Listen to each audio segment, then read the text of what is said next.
Devin Haney versus Regis Prograis may be closer than you think. We're around the corner from a huge matchup between Devin Haney and Regis Prograis, which may be a closer matchup than you may have originally thought. I think everyone is favoring Devin Haney to win this fight. However, I think it's important not to count out Regis, as he still definitely has a solid chance. And in today's video, I'm going to dive into a few reasons and break down this fight and give my final predictions. But why do I think Regis actually has a chance to do this? Well, we know Regis is a big puncher, and he only has one loss to his record, which is a very credible loss to Josh Taylor in his prime. Let's not forget that was a super close fight and an all-out war, and some could argue Regis even won that fight. Well, it's clear to see that Regis has clear power and great counters and is known for coming in and making it a rugged fight. I believe that if Regis can come in and make this a rugged fight, he may give Devin Haney some problems. He has a very awkward style where he can come in with quick power shots, and although technically he may not be the best, he can come in with some powerful shots that end up landing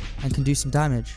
Obviously against someone like Devin Haney, who is a fantastic boxer, but I feel like every time you're watching a Devin Haney fight, you're always on edge. I don't know what it is. Every time I'm watching Devin fight, it's like you're always nervous that he's gonna get hit in the wrong spot and knocked out. I'm not sure what it is.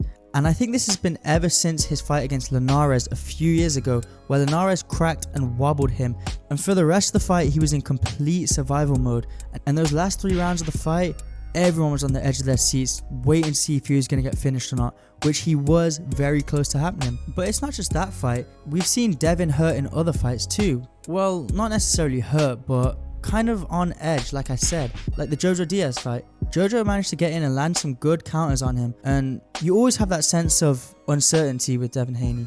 And the same thing in his recent fight against Lomachenko. When Loma upped the pace and started picking him apart, you weren't really too sure on how it would have ended. And I think that's a scary thing when it comes to fighting Regis Prograis, because he has a very similar style that can be kind of explosive, and you never know when he's going to pounce on you and land that big shot. However, apart from that, I do believe Regis Prograis' style is perfectly suited to Devin Haney, and let me explain why. Like I said, Regis' keys to victory in this fight will be cutting off the ring, applying pressure, and making it a rough and tough fight, and landing that explosive shot.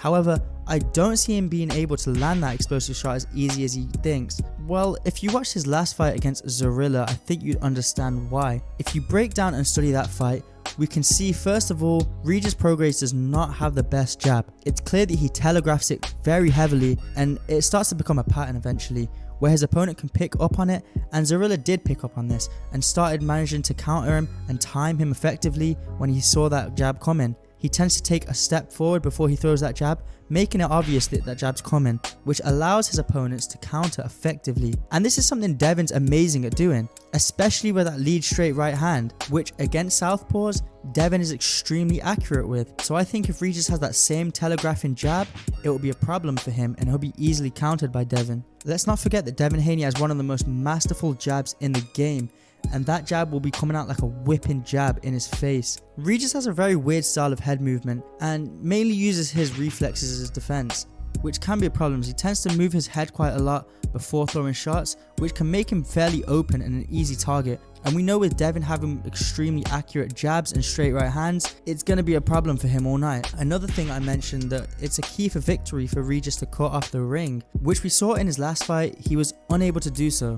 With Zorilla using feints and probes to keep him away and moving laterally to kind of keep him off him. And we saw that Regis was unable to close the distance effectively and kind of back him into that corner, which he'll need to do with Devin Haney if he wants to make this his fight. As in my opinion, I don't think there's any chance that he's going to be able to outbox him effectively. Don't get me wrong, Regis is a very dangerous and effective fighter, and I do give him a purely puncher's chance.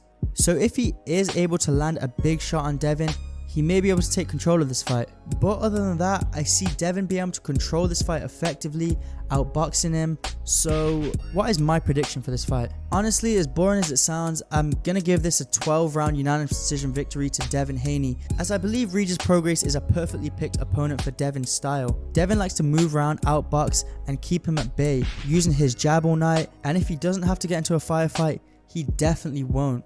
So if Devin is able to maintain this for 12 rounds and pick Regis apart throughout the whole fight, then yes, I see him going to a points victory.